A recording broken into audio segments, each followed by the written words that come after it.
Hello guys. Hi. Yeah, I'm CJ. I'm Dumebi. This is my beautiful wife, Dumebi. We're gonna be 1 year in our marriage in a couple of days from now, on Friday, 29th October. So we thought to do a short video on, to tell you guys, about how we met. Yeah, how we met. The reason why we thought to do this is because our story is a phenomenal story of love, a phenomenal story of, God's will coming to reality. Yeah. So, and we won't just tell you the stories. We're going to also tell you some of the principles, that can actually help. For those of you who are still single, okay, there are principles that can help you choose a life partner, that can help you, some of the things that can actually help you make the right decision. And almost 1 year of, it's been fun. It's just been the kind of marriage that just freestyle every day. And so here we are. So I just hope you could actually learn a thing or two from this video. So, how did you meet? Okay, so this is 2021, right? So I think it started in let me start this story because I'm the guy here, and of course I be the groom. So it started in 2019, right? Yeah, 2019. So in 2019, around that time, in 2019, I was out there searching for a wife. I've been in a couple of relationships before that time. Did you use Google Lens? Well,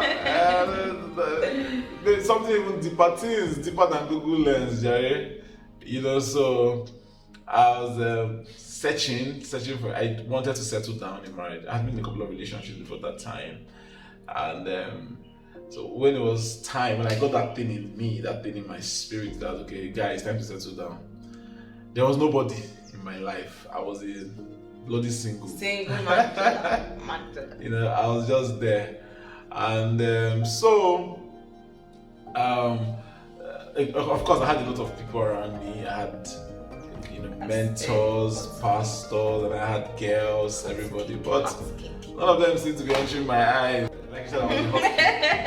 And of course, she knows I was a hot kid then. Yeah. So, but I had mentors, I had people, I had the girls and everything. So friends, okay, female friends. So a lot of mentors there, people were like, okay, friends, this girl, that girl, plenty girls, they're recommending different girls for me. You know the way that these things can be now. They are telling me about this girl somewhere. So I was at that point in my life where I was tired. I was totally tired of meeting new girls. Meeting new girls. All this call on phone, meet this person. I was tired. Totally tired. So then one of my friends, and he's like an elder brother to me, called me one day and said, "See, there are two girls I want you to talk to." So 2 girls. I said, he said, "Yeah, one is in Lagos, the other one is in Onitsha." So when he said that thing in my head, I'm like, okay, Onitsha girl. What's my business with Onitsha girl? Hey, let me the Lagos. You don't know the good He said, let me talk to the one in Lagos. So of course I was not even interested in talking at first. Only he was, because someone I respect, I listened to him. So he sent me the number of the one in Lagos. I did not even call that one. I didn't call that one. So after a while, I think after like a month, he called me back. How far? I said, I don't know. I just told him, I said, I don't know. That's how you would have missed his blessing. I said, I don't. He said, call again. And I said, okay, you know what? That he just actually spoke to somebody in Onitsha because he knew my wife when my wife was a kid, still a teenager or something, when he was in Onitsha. This friend of mine, this elder brother of mine, elderly friend of mine, he knew my wife. He knew my wife's family, the father. They were in the same church, they were in the same home fellowship and all that. So he knew my wife was growing up. So he had not seen her in a long while. But while he was thinking of me, her thoughts came to my mind because my wife's family, amazing family, amazing family. He knew the family and wanted me to marry from there. So what he did was that he called one of his friends in the east because he had lost contact with them, touch with the family. So he called one of his friends in the east who helped him get my wife's number. So apparently he had spoken to her. So he now called me that day. I was like, okay, you don't want to talk to that one in Lagos, no problem. But there's this other one in Ocha. You need to talk to her. I'm like, so what about her? So he told me certain things, about her that some beautiful things that I liked. He told me about how, she schooled in Covenant University. I'm like, oh, okay, Covenant University. Because to a large extent, I'm sexual. I love intelligent women. I love women that think well. So most times, I used to have this thing in me. When I see people that attend some kind of schools, I just judge them before I interact with them. So yeah. So I used to judge people from. One of my funny friends taught me that, John, I know you are watching this. He taught me to, she schooled in, so when I heard CEO, I was like, okay. And this one is someone that was what the first thing, honestly, that made me talk to her. In my head, I'm like, okay, intelligence, this one should be an intelligence girl. And they said some things about the family, things that really, really appealed to me. So he said, but I've spoken to her, she's expecting to hear from you. So he gave me her number, but I just took it again. That first time it was exciting, but I was like, I bet I will not call again. Then there was nothing. It will just be a dead end, one of those dead ends. So I think after like a week, he called me up and told me that. Can you see the persistence? As in, when does that happen? And told, he was on my case. Like, have you called? I said, okay. So, but I think I had gone on Facebook. And I had sent her a friend request on Facebook. I checked out on Facebook. My wife is not really a social media person, so she wasn't really active. So I didn't really see anything very appealing. And maybe that wasn't the reason why I didn't even bother even following it up. So he called me again and said, have you called her? I said, called her. He said, yes, have you called her? I said, okay, let me call her. So I called her. Let me allow her talk. She has her own side to the story. The guy had told her about me, so maybe she should talk about things that were already happening at that interval between when my friend spoke to her and when I called her. So, babe, what was happening to you then? Were you expecting my call? Because he had told you some things about me as well. Were you expecting my call? Were you looking forward to me calling you? I actually got the call in September. Telling me that somebody. September 2019. Yes, sorry, September 2019. Telling me someone was going to call me, and it wasn't the first time something like this is going to happen, because I was used to, people getting my numbers, calling me, and checking. This lady, she was a hot cake. My wife was a hot cake. Don't worry, we're coming with the story. Hot cake. Okay. The other one was a hot cake too. That's how she was a hot cake. From our end. But then there was no call. Days, weeks. Oh, you even got to weeks. Wow. Yes, you did get to weeks. Okay. So in October. So that's to tell you how I didn't even want to I was just nonchalant about doing those things. So it was the last week of October. So it now happened that day was on a Sunday.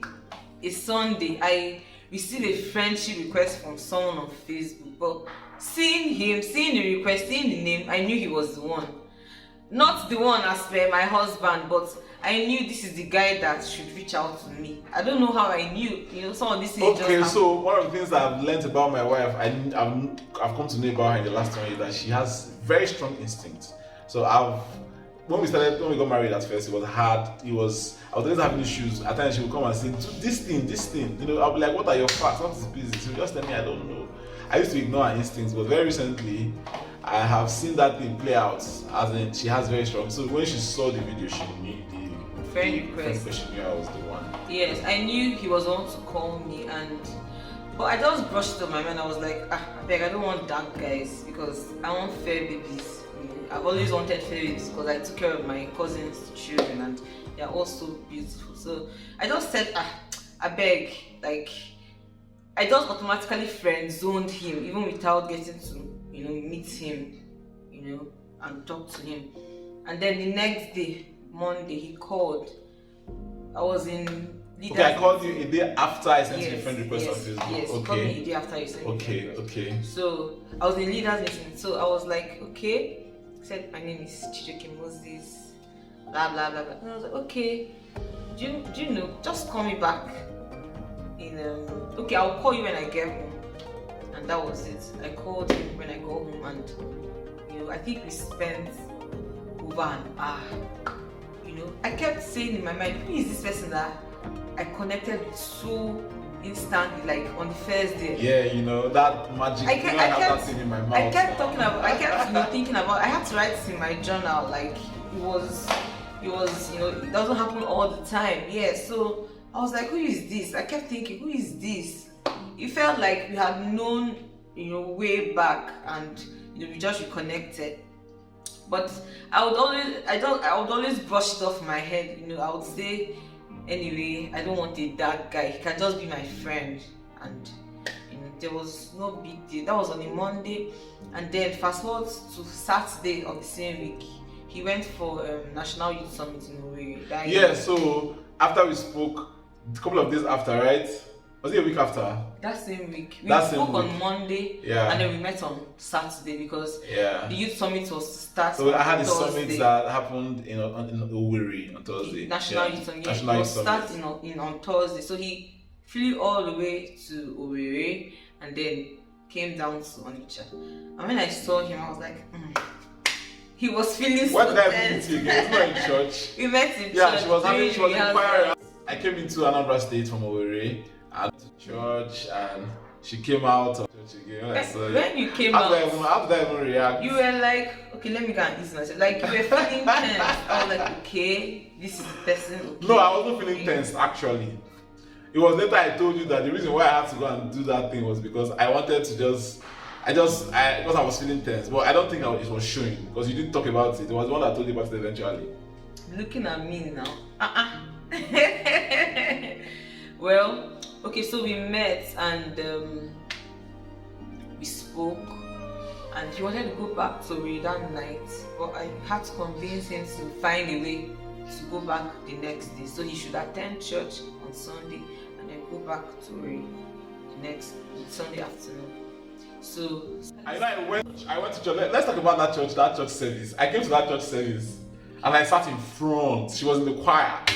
So I was just flaunting my fresh self in front of her, and she was just I saw her in the choir, she was always looking at me, trying to, I was not looking at you. Don't say that, I saw you. I got your eyes on me all the time. I was trying to still, check out who is this guy, like from where to where. Okay, so yeah, we had lunch after the service. When we went to lunch somewhere. Yeah, so he practically slept on me. Like it was very funny. I was like, this guy now for you. Like his eyes were red. He was just sleeping. Like I don't think he even heard half of the things we talked about. Eventually he had to go back and all. And then the friendship started, of course, because we had connected on the first day so much, and it was just like we had known. We started friendship, we started getting to know each other, yeah. Knowing his values, my values, and all that, having random talks, and of course built a very strong friendship. I was even telling my mom, this guy now, wow, why can't he just ask me out? This was happening between November, December. So I didn't ask you out immediately? No, you didn't. I think it happened in December. Wow, before you came up. Before December, we had already bonded a lot to that extent. And so when I saw him again in December, I don't know what happened, I began to see some of the things about him, some of his weaknesses, and funny enough, she didn't see most of those weaknesses. I told you about most of them. Okay. I mean, we don't know how many people they want to saw, but I know that most of the weaknesses that played out, because what happened, let me, can I take over? Okay, so most of the things that happened around that time was, after that, when I traveled home for Christmas, of course we're from the same state, so we had a church program, we saw that program, things were still cool. After the program, I went to my hometown. She went to her hometown. Then one of those days, I drove all the way from my hometown to her place to see her. Well, cool. I remember that she was even telling me about seeing her pastor. We were talking about seeing her pastor. Yes, now see, you're not seeing her pastor. The reason was that you asked me out, and I told you I couldn't give me an answer until we see her pastor. So we're cool. We're actually cool. But I noticed that immediately after that time, when I traveled back to Lagos, the whole thing just changed. January 2020, I didn't know what happened. She stopped. Someone that if I don't call in a day, she will call. Like, we're already acting as if we were dating. No, like friends. Dating. We were friends, but we were close friends. Like, we talk every day. Yeah. So if I don't call her, she calls. But that's what people that date do. We're not dating. But we're not dating. We're not dating, but we're close. We're talking every day. So, but when I came back, I realized that I had told her certain things. Okay, I didn't even know that those were the issues, but but while we're talking before that time, I had a lot of things I try to do when I date, when I really go at that level. Is I try to, when I know I want to have something serious with you, I try to be as blunt as I can be. I tell you who I am. I don't want you to come into my life and then I'll be shocked. I tell you that this is it. Now, of course, there are some things that I do that she doesn't like, and vice versa. So some people just want to tell you everything the good side that you would love, and then leave out the other ones, and then leave you to come into their lives and start discovering those things. And at times it can be heartbreaking. So I try to save my partner that heartbreak. I just tell you this is it, and I am accepting that it's a weakness, and if you feel we can still roll, and I'm humble enough to get, to want to grow out of this thing, to want to change. But this is what I'm still working on, this is what I'm believing God for, to help me out from. So I try to be that blunt with her.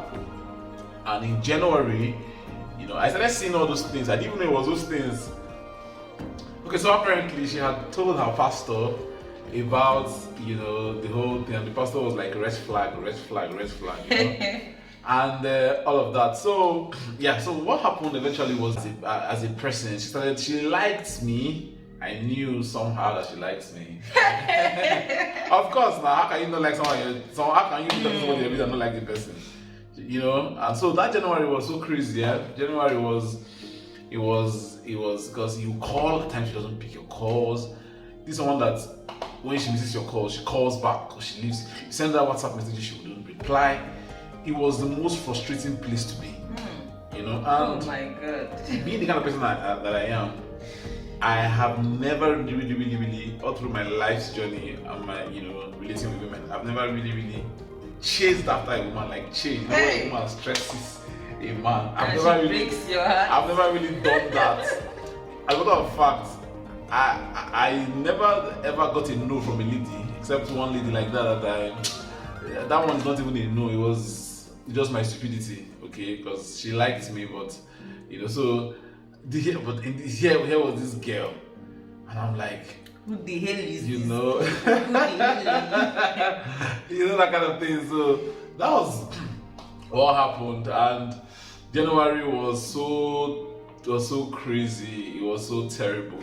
At that point, I was like, well, if this one doesn't work, God will bring someone else. Like, I was confident. I was not looking for anybody. Like, I was. I know ladies, if you call her, then she'll tell you, and she just say, you didn't see my call, and I was calling her babe already, right? I was calling her babe already. And babe, you saw my call, you didn't pick it. You didn't even bother to call back. She'd be like, sorry, January. January is always very busy. That's why I got to understand that statement people make, that once somebody begins to give you excuses, they don't. That person does not have you at heart. Yeah. People make time for what is important to them. Exactly. Yeah. So I began to get that vibe, and I said, "Oh, this one is just unnecessary excuses." She's like, "Hey, January, January now. January is a busy time. Trying to plan for the new year, trying to do this, trying to do that." I'm like, But it was almost going to be heartbreaking. It was actually heartbreaking.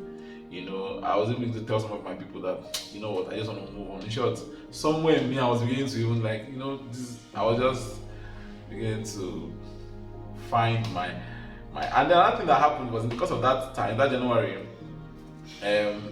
I was able to reach out to one of my mentors who reached out to somebody in Onitsha, in her church in Onitsha, and they found out that there was another guy in her church asking her out, you know, and all of that. And you just played mystery as in. So in my head, I'm like, well, the reason why I'm going to lose this girl is because I'm not with her in Onitsha. You know, so I'm not even in competition for this guy. This guy has her. You know, you can spoil her, do all the things. So, let me just stay and be nursing my heartbreak and find somebody else. You know, at that point, my parents were like that. You know, I shouldn't just conclude that. I should still get to hear him out and all. Even in as much as they were not going to make any decision for me, and they knew they knew my fears were valid and all that, but they still allowed me to, or rather they told me, you know, to take it easy, not to make any hasty decisions and all that, while, you know, drawing back.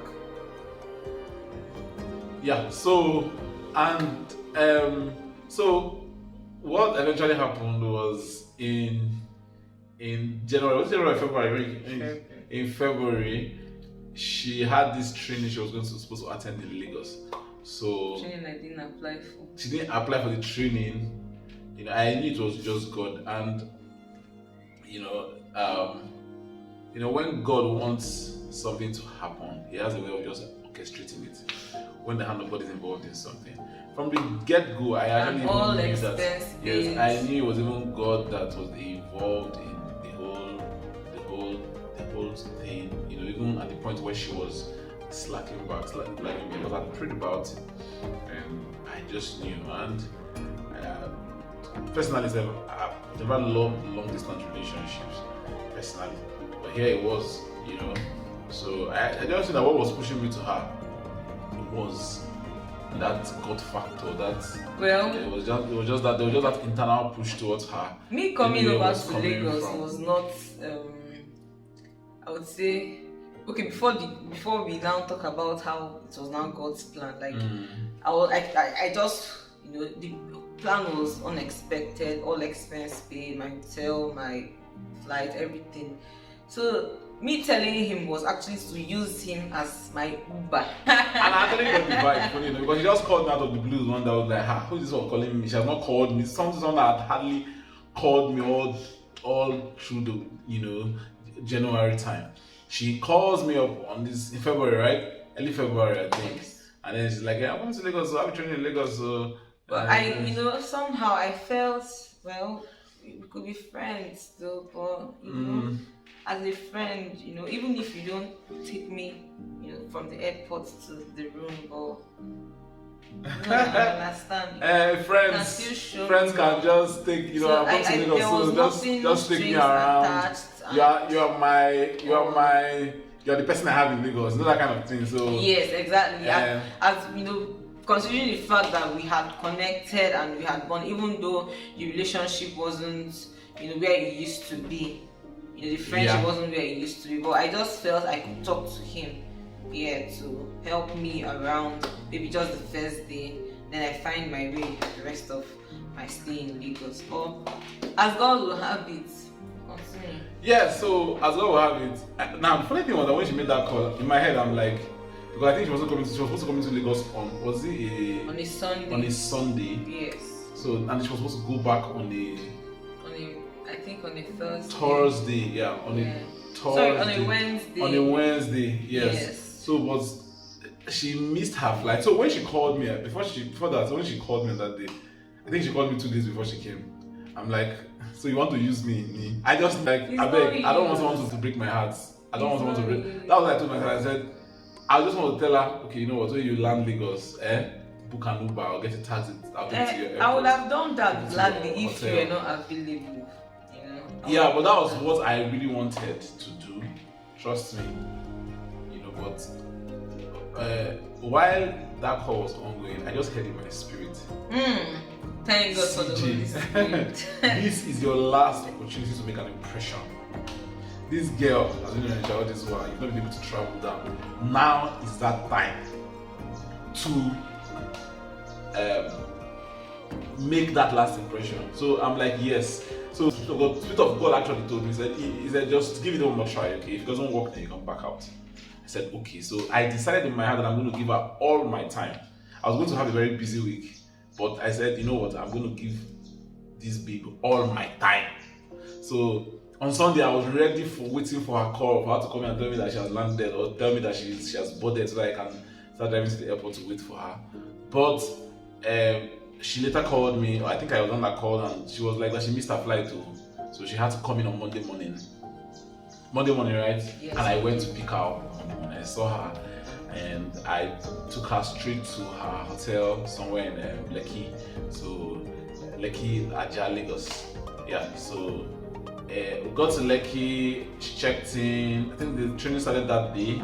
Started on Monday. So you missed it. You missed it. Yeah, because the flight was not even an early morning. I think it was an afternoon flight on Monday. Yeah, midday. Yeah, it was a midday flight. So because she didn't go to her house, she didn't go for her training that day. So we checked in. So we went somewhere around one of the shop right around that area. Yes. And then I will not forget that day. So we started talking. All the while that we were even drove from the airport to I didn't even talk about anything relationship. I was just talking, showing her Lagos, pointing things out. We were just talking, our random talks now. Then I didn't even want to talk about Michelle. I told myself that for now, I'm not even going to talk about it. Let me just give her 2 or 3 days. Then maybe towards the end of our stay, I'll bring up the issue. In my mind, I was actually praying that we don't even talk about it. I was not ready to face. And So we didn't talk about she actually came to Lagos to just use me. Not really, not exactly. No, I didn't know now. Okay, I needed to meet you, and she just wanted to be my friend. She didn't want anything more. That was what it was. That was the case. In as much as yes, I knew that you could offer, to take me and all that. Yeah. So we got the next. It was the next day. So now I live around on the mainland, around Festac area. That's where I live. Now imagine I do business around Orili. So imagine driving all the way from my office in Orili to after Ajah, right? After Ajah, every day, because the training was holding in Lagos Business School. So the hotel was just closed. So I'll go to that place I went there on Tuesday. We talked, and I went to pass the night in my friend's house. I have a friend who lives around there. That Tuesday, when we were talking, I asked her, so what are my chances? She had said so many things. She was telling me how there were so many guys. Okay, so that was a challenge. She had a lot. Talk about it. All those plenty competitors that I had. My cousin said something. My cousin was like referring to me and suitors. She was like, I have a lot of suitors now, so it wouldn't be anything, maybe choosing someone. And I told her it's not about having people, because I believe the more suitors you have, the more you need to be careful that you don't just choose anyone by what you see or by what you feel. You have to be led, because I know people who have made mistakes and they still live to regret. So it's not about having a lot of suitors. It's about knowing God's heart, knowing if I have been sent to this person. One lady came to meet me then, and she was like, she feels that I'm doing shakara. That there are lots of people coming and all that. But I don't believe everybody is supposed to be my husband. There is a certain kind of people that that has been mapped out. I wouldn't call it one person. I don't think it's not just there's one. There's no one man for anyone. It's certain kind of person, a model yes. Men, that would appeal to me. So I was like, it's not about shakara. I just can't move on with anybody. I just can't stay with any kind of person. So I would rather wait, knowing that God has me in mind, and knowing that He's going to bring the right man for me at the right time, and knowing that he would also lead me. You know, one thing that is really important, okay, I think I'll just talk about it a little bit, is just direction, having the direction of the Holy Spirit, asking him to, you know, don't worry, just go on, please. Let me not go much into that. Okay, to a point where she tell us how she eventually settled for this fine gentleman that you're seeing on your screen. So, yeah. Now, she told me that day when we went out in Lekki, how there's just so many guys. How she knew, she something she said that almost made me laugh. She said that these days she just feels like throwing her phone away. That every minute call from this guy, that guy, that she's tired of taking calls. And that's why she doesn't even take my calls. That she's just tired. There's just this one is calling, this one is sending messages, this one is, everybody just wants to marry her. So I'm like, whoa, okay. So I asked her that day, I said, what are my chances with you? You know, she said, trust me, your chance is less than 50%. She said that thing there, and my heart flew from my body. I'm like, God, less than 50%. She said it to my face. I'm like, so I should just move on. She said, yeah. That's what she told me. She said, yeah, that trust me, that she just advised me to move on.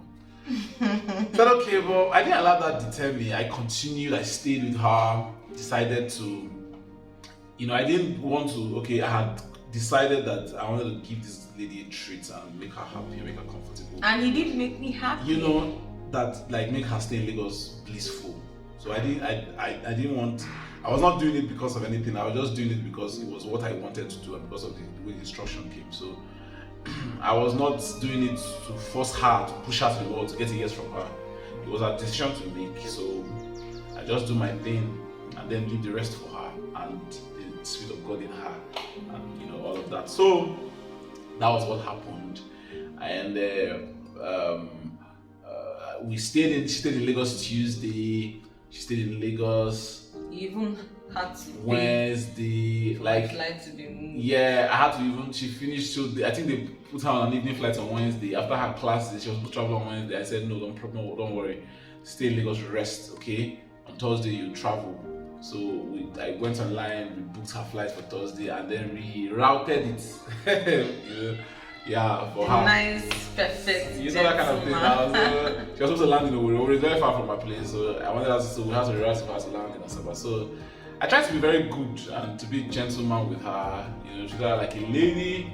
So yeah, that's a lesson for guys. Okay, it's not enough to just say God told me she's my wife. You need to be able to also wow her. Yeah, make it hard for her to look at you and say, trust me, because there are so many marriages that didn't happen.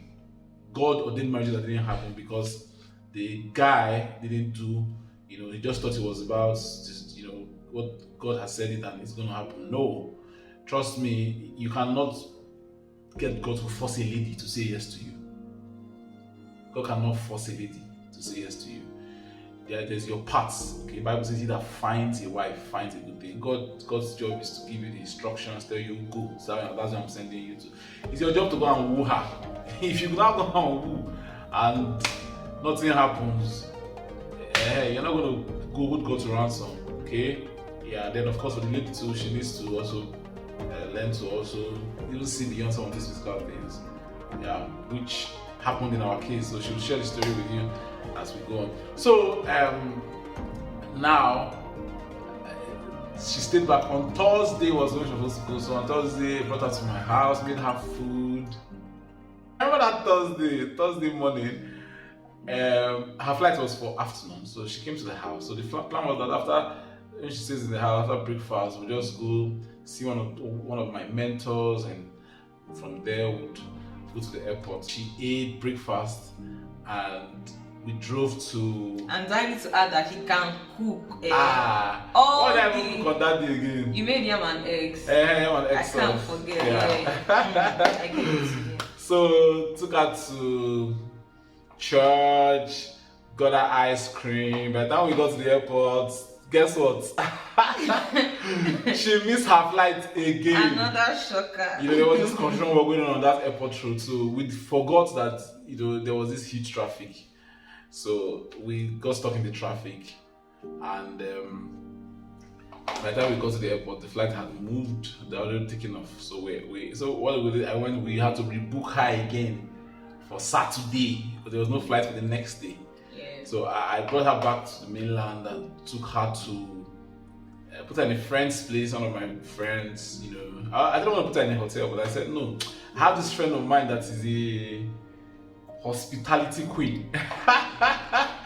Like, she can take care of you and give you a. She has a very nice apartment, and so I said, okay, then let's take it to that place. So we took her to my friend's house.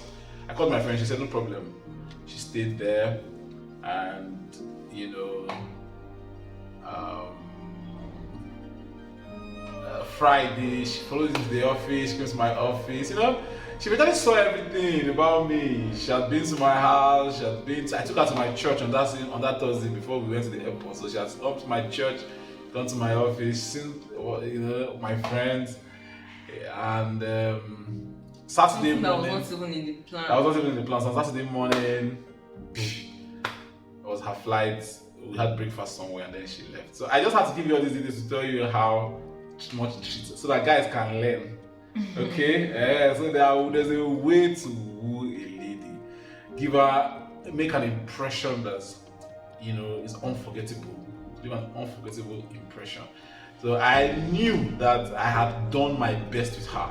I knew that I had done my best. So she left that day. So let me go on. Okay, so take off things. So let her tell you what happened. I did my own part. So let her tell you the effect of what I did. Let her tell you.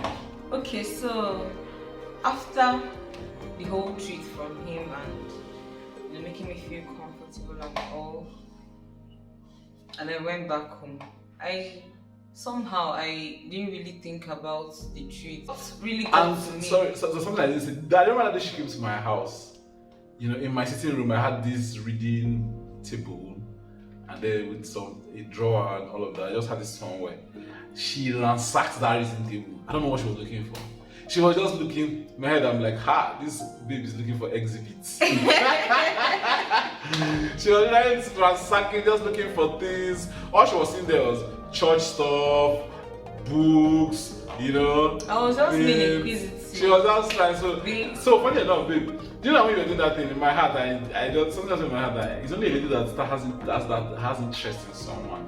So, okay, I think she's going to have. I'm beginning to, she's going to take interest in me again. For her to want to know more about me means that there's some form of interest. So I was happy that you were doing that. Yes, wow. I was happy. Okay, so when I got back, despite the fact that he gave me a very awesome, lovely, beautiful treat, but what was my focal point was a talk we had on Tuesday.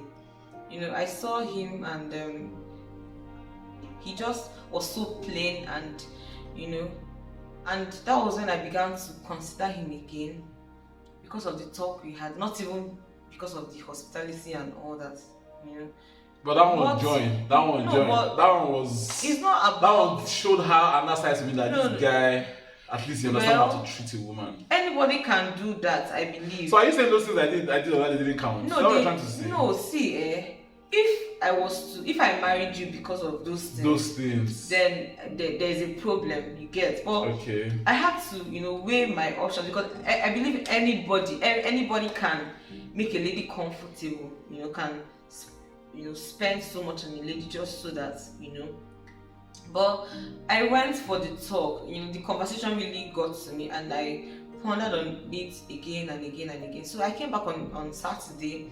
I think that was the last day in February. Yes.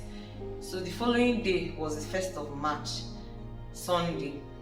So I had to take out time the next week, the following week, and I had to pray about it. I engaged in personal prayers, fasting, asking the Holy Spirit for direction. What is He saying? Because the first thing, the biggest thing that I'm scared of in life is getting married to the wrong man.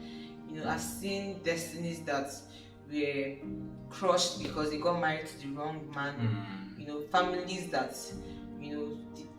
I just didn't want all those dramas because, the biggest thing in my heart then was to marry the right man, that God should lead me as he's bringing people my way. He should let me know, he should open my eyes. So I took out time that week, and my birthday was Saturday on the 6th of March. Well, I didn't mind, I even fasted on the birthday because I was, really interested in getting birthday that I forgot. Funny thing was that on that birthday I did not, she was the one that called me. That was it at night. She called me that night, late in the night, or was it the next day? I forgot her birthday. Like, I can be that terrible. She called me and she was angry at me. How you forget my birthday? Is that all those things? And she said something. She was like, "You said you like somebody. Is that how to choose someone that you like?" That's what she was telling me on phone. That I was unhappy, but I was also happy because for her to remember or for her to be angry that I forgot her birthday, it meant that I was beginning to. Yeah. There was some of those things that beginning to pop up in her heart. Yeah. So she was very angry at me on that day. Yeah. Yeah. So continue, babe. Yeah. So I took out time the whole week and was praying, was fasting and all that, and then the following week after the whole fasting and prayer, I had a dream, and I just shared it with my sister, and then she was like, "Ha, this is the answer to your prayers." Me that dreamt about it, it didn't make sense to me. Like, it was just like one of those dreams. But immediately I told her, she was able to decode. I was like, "Oh, this is answered prayers. Like, this is it already," and all that. And so, from there, finally, I think he came back to the east the next week or so, and then he met with Okay, let me even share what happened. I got back, I traveled, so on Monday of it, the following Monday, I traveled down to the east. I had something to do in the east. So I told myself, you know what I'm going to do? I'm going to go straight right to this babe's house. I'm not going to talk to her. I'm going to go straight to her father and tell him that I want to marry his daughter. Like, I didn't care whether she's going to slap me, because do you know how annoying that thing can be? We've not even reached a conclusion on this thing. We've not even dated, nothing, and you're going to go and tell my father. That's no now. But I didn't care what was going to happen. I said whatever I want, because I knew that the more I gave her space, because she goes back to the child. But all those guys, I didn't know she had prayed. I didn't even know she was. I didn't even know anything had happened. I didn't even know. So I think it was the Holy Spirit that was just walking at work here, because she didn't tell me she was fasting on my head or praying on my head. But I just knew in my heart that she's now convinced, that this thing can work. Yeah. So I decided to go and see her dad. So I bought a fine bottle of wine. I landed in Asaba. I took a flight, landed in Asaba. Took a taxi from the airport straight to her father's house in Onitsha. When she came, she saw the wine, saw everything. She was looking at me. So the father came out, greeted me. Because the parents, they know me, but the family actually likes me. How? Yes, they do. I saw it in them. I saw it in them even before this whole thing. I just knew that because of the acceptability. Whenever I come, the way they open their, of course I think that was the first time That's not the first time I was coming to your house. I had come to your house once before that time. That was not the first time. Yes, I had visited your house in Onitsha once. I can't remember when, but I know I had visited. So when I got to the father's house, she saw the wine. I was like, I came to see your father. I came to see her. And dad came out and received me very well. I told him, I said, I've come to marry your daughter. And I think, were you there? Are you there? No, I wasn't. She was not there, but of course she was good over here with the conversation. So after that, the dad was like, okay, no problem now. So you have to go now, so that we'll talk to her and know if she's interested. He said, no problem, sir. So if I called and told her to see me off. So when I was walking out of the house, I was like, somebody's going to fire me today for coming to invade her life. That's what I was telling myself. But you know, all through the time she saw me off, it was almost like a 10-minute walk, right, from her estate to the estate gate. So she didn't say anything. She was just smiling. We didn't even talk about it. Yeah, she was smiling. She was happy. Oh yes, my. she was smiling. She was happy. We didn't say anything about what happened in there. We were just going. I told her that they're going to get back to me. So I think that called me 2 weeks after. But between that 2 weeks, I already knew that she was my wife because we had started talking as lovers. Now, let me shock you guys. My wife never said yes to me. That is God, No. I go where? After almost 1 year marriage, you want to go? You be a divorcee now. No, there's no divorce here, baby. We're here, stuck together forever. So she never said yes to me. The matter of fact, it was when we got married that I told her, I said, you sure you knew you've not said yes to me? Because after that visit, we just started talking as lovers. She calls me babe, I call her babe. You know, we just started exchanging love messages as lovers and my dad's approval. Yeah. So we had not seen her pastor actually, but of course her dad's approval was very important. I eventually saw her pastor, and you know, the pastor drilled me and drilled me and drilled me and drilled me and drilled me and plenty questions. You know, but yeah, they looked at me and said, I like you. I like you. So okay, let's be watching. You know, eventually I saw him again and again and again and again and got his number, and he gave his approval and said, well, this guy is a great guy. You can go ahead with the wedding. We gave our wedding dates to the fathers, the pastor, they approved it. And that was, so we got traditionally wedded on August 1st, 2020. Yeah. You know, and September, October, 2 months after, we did our church wedding. And this is 1 year into our church wedding. Ooh. Yeah. So one of the lessons that, you know, we could share from there, babe. Let's just pick a few lessons. Okay. Yeah, just a few lessons that. Okay, one of the lessons I would say is trusting the Holy Spirit.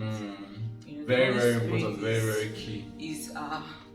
Is just everything. Like, he knows us more than we know ourselves. He's there to help us. He's there to enable us. He's there to lead us. So being led the Holy Spirit is very vital, especially in choosing a life partner. You know, I was listening to a message on my pastor, and you know, he was talking about, you know, direction, you know, how you can travel to a new place and you have the map of the place, or maybe the map of the community, and then you're new but you have the map, and then you might end up getting lost even though you have the map. And he compared it to an experience also where you're new in a community, you have the map, but beyond having the map, you also have a tour guide. You get, so the experiences are going to be different, because here you have just the map, here you have the map and the tour and guide. that extra advantage. Yes, so that is what the Holy Spirit is actually here for. You know, when we trust in Him, He leads you even to the tiniest detail. You know, and there's nothing so restful, like so peace of mind giving, than trusting in the Holy Spirit, knowing that yes, I can confide in Him, and you know, He will definitely not lead me astray. And also, there's nothing wrong, there's nothing bad in confiding in people, in your pastor, in your parents, in mentors. You know, I see people that when they are about to get married, my mentors really helped out. A lot of the moves I made with her, I had this mentor of mine, you know, who kept leading me every step of the way. So one of the ways to actually, you know, go on this marital journey is to tag along with people who have been there already. Exactly. The people who have gone ahead of you. Don't just feel, oh, I'm this. I've actually met people that, when they want to get married, they just shut out everyone, thinking that maybe those people will hinder the progress or maybe find out something. But they don't know that it's actually safer to do so. You have your personal convictions, you tell them, or even if you don't have, you talk to them, and they can help you, not choose for you, but help you, guide you. That's what I was talking about. Guidance. Yes. You need that guidance. Those people will not tell you you must marry this person. He will only guide you to that place. And then they can also use people, mentors. So she talked about the Holy Spirit, talked about mentors, which are very, very, very, very important. Yes. And then because of the video too, we shared some lessons. I talked about the importance of a man being able to also, because one of the things that also helps her was knowing that, oh, this guy really cares.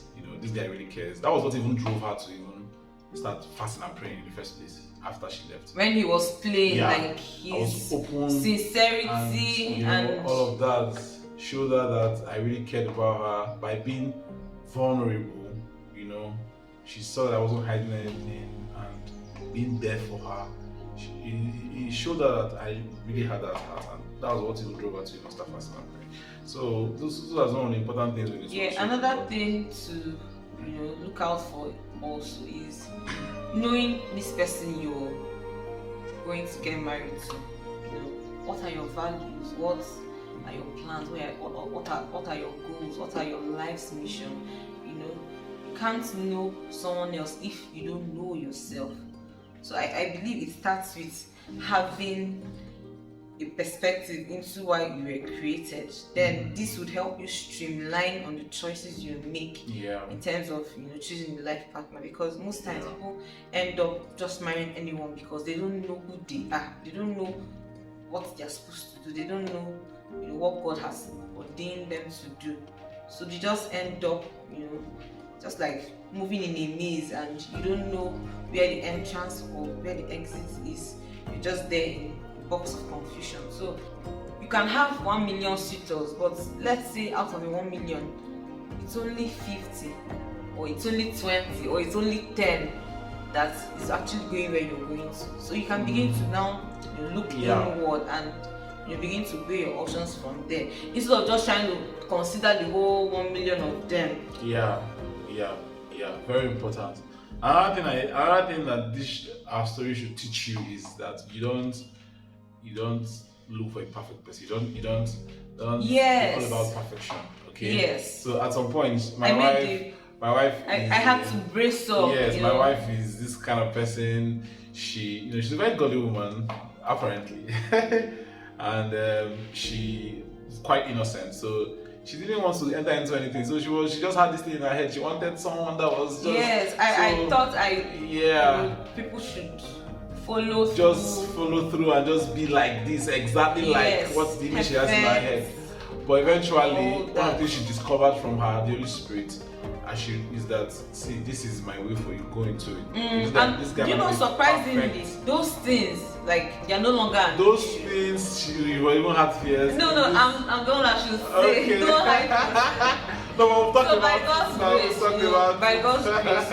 by God's grace, I really thank God for the work everything doing. Is working out in us, and all those things are no longer there. And I keep saying, what if I had decided because of these things, because of these weaknesses, that I was not going to continue? I would have missed my blessing. So I really thank God I was able to trust the Holy Spirit to lead me, in as much as physically speaking, it wasn't like anything. It was even the same thing that happened, because when the first time I met my wife, she had gone through this illness. She had facial palsy. She was just recovering from facial palsy. So her face was not so, smooth on one side. Her face was swollen. So I saw her and she was a pretty girl, but I had fears at first, and I was like, this thing. I didn't know you had fears. Yes, I actually did, but as a human being.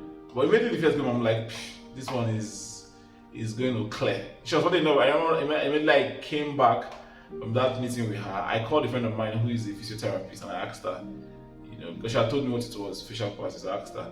She said, You know, she just told me some things about it. I was like, okay. So, but it's something I could deal with. So, whatever the case is, And I just like this girl, you know. this and the first day I met her, I knew she was one for me. Wow. Yeah, as in, like, there was no doubt. Immediately I saw her that day in her church, and I had that talk with her. I just walked out from the church compound to the bus stop where she was supposed to take a care or something. It was just like 10 minutes. I didn't even talk much with you. I had she was my younger sister, so I spoke more with her younger sister, and then there were some guys from the church. Yeah. Like, I'm being a very free person, so some guys from the choir. I just started engaging those ones. We were just cracking jokes. Yeah. She was just there looking at me, and then she got his keke. I think I paid for it, and then she entered with her sister and the guys, and then they left. So, but I just knew. I said, this girl. I said, this is just it. You know, it wasn't like she was everything I wanted physically, but that thing. So it's good to walk with the spirit. So I was discussing recently about marital choices. See, there are no rules. As an artist, I've come to discover, and we discussed and agreed that God works in mysterious ways. Exactly. You know, the most important rule for choosing a life partner is to learn to hear God. Like, these people that don't hear God, learn to hear God. Learn to, understand how God directs you, how God leads you, and follow Him. Okay, because you might meet someone that is not even like it, and people are saying this person is not like it. Even your leaders are saying this person is not like it. But God can tell you. Of course, I'm not saying you should ignore your leaders or your pastors, because the first person that needs to be convinced is you. Once you're convinced, somehow, God will also find a way of reaching out to people who are your pastors, just like He did in our case, reaching out to your parents, and they would eventually agree to God's will eventually prevail. You understand? So learn to hear God. Don't be all out of the physical. Don't be all out for all of these things. And to know what God is saying. For me, I think that should be your biggest take. And that's why, in this, one of the things that has kept us in this marriage in this last 1 year is this knowing that this thing we are in is God's. It's not within just it's not our making. It's not our making. It's not our. It is God. So we've had our rough times during this 1 year, but one of the things that keeps us going is God said it's not this thing. It was God that led us into this thing. It was not. If it was by our personal choices, it was not man's orchestration. It was because not. at that point, I was even battling with my face. I even had low self-esteem. I just came out from a relationship then. So my plan was not even to enter any relationship. Was not even to meet any guy. I wanted to just stay on my own and heal up. I'm really grateful, how God uses our inabilities, our frailties, our weaknesses, to give us the most beautiful gift. And this really happened in my case, like from low self-esteem because of my face, to a life of bliss with the love of my life here. So I'm really grateful to God. So I call her the baby.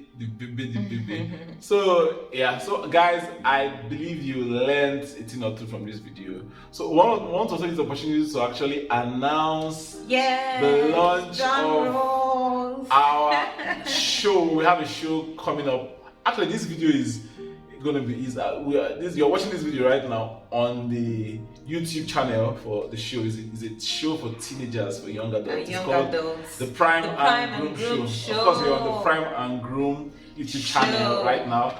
So we're gonna be launching out content, additional content for young people. Yeah, we discovered in the course of our conversation before marriage and even in marriage that both of us have this strong passion and this strong gift when it comes to reaching out to young people, helping them solve their problems, mentoring them, counseling and all of that. So we're going to be doing that full time. Okay, so expect more videos. If you have young people who are, within their teen years or a little above teenage age, the show is for them. Okay? We're going to be discussing practical issues, practical life-changing, life-transforming issues that will change their lives. If you have erring teenagers, you're going to need to recommend the show to them and find a way to get them across to us. And we trust God. We have a track record in that area. In this last 1 year, we've been working with a lot of young people, and it's been amazing. We've been able to impact couple of them. So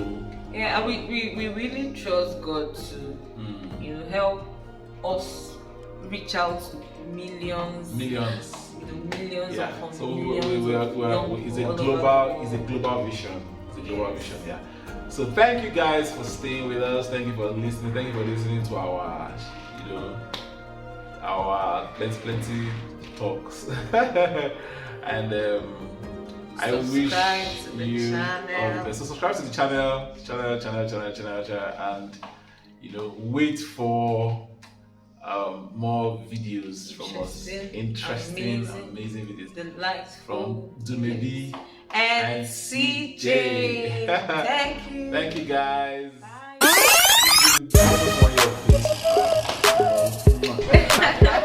He shot you.